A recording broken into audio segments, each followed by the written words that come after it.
এত গাড়ি আছে মার্কেটে, এত বিক্রি হতে চলেছে। তো competition is important, customer benefit করে, কিন্তু businesses don't benefit from competition, businesses benefit from collaboration. আমরা বলি যা করবে বুক বাজিয়ে করো, পেছনে লুকিয়ে কিছু করবে না। Be men, sorry, I am not gender biased, একদম। হ্যাঁ, বাট বি প্রাউড।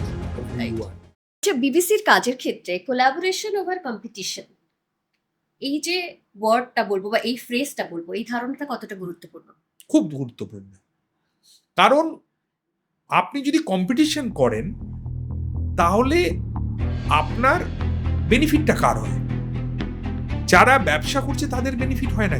আজকে competition is very important for the economy as a whole. আজকে যখন শুধু অ্যাম্বাসাডার ছিল সেই সময় কি হতো, যে একটা অ্যাম্বাসাডারের জন্য 4-5 বছর ওয়েটিং করে, মানে বুকিং করে ওয়েট করতে হতো। আজকে দিন আপনি বলুন আমি একটা গাড়ি কিনবো, আপনি দেখবেন সকাল থেকে আপনার ফোন বন্ধ করে রাখতে হবে, সুইচ অফ করে রাখতে হবে, এত ফোন আসবে, এত গাড়ি আছে মার্কেটে, এত বিক্রি হতে চলেছে। তো competition is important, customer benefit করে, কিন্তু businesses don't benefit from competition, businesses benefit from collaboration.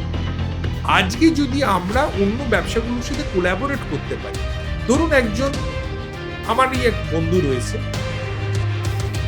ভালো মিষ্টান্ন বিক্রেতা, সে আরেকজন মিষ্টান্ন বিক্রেতার সাথে কম্পিট না করে কোলাবোরেট করে একখানা নতুন ব্র্যান্ড করলো, একটা মডার্ন ব্র্যান্ড করলো। ব্র্যান্ডটার নাম হলো মধুরেনো, যেটা তারা ফার্স্ট স্টোর করলো ইন দি এয়ারপোর্ট, যাতে বাঙালি যখন কলকাতা থেকে বেরিয়ে যাচ্ছে কিছু মিষ্টি নিয়ে যেতে পারে। বুঝতে পেরেছেন? তো এই যে কোলাবোরেটিভ এফার্ট, এই কোলাবোরেটিভ এফার্টটা যদি থাকে তাহলে এটা মানে ডাইরেক্টলি, যেটা বাঙালিকে বলে না, যেটার জন্য বাঙালি বদনাম, যে একটা বাঙালি উঠতে চাইলে আরেকটা বাঙালি নামিয়ে দেয়, ক্র্যাব মেন্টালিটি, এইটাকে কিন্তু ভাঙতে হবে।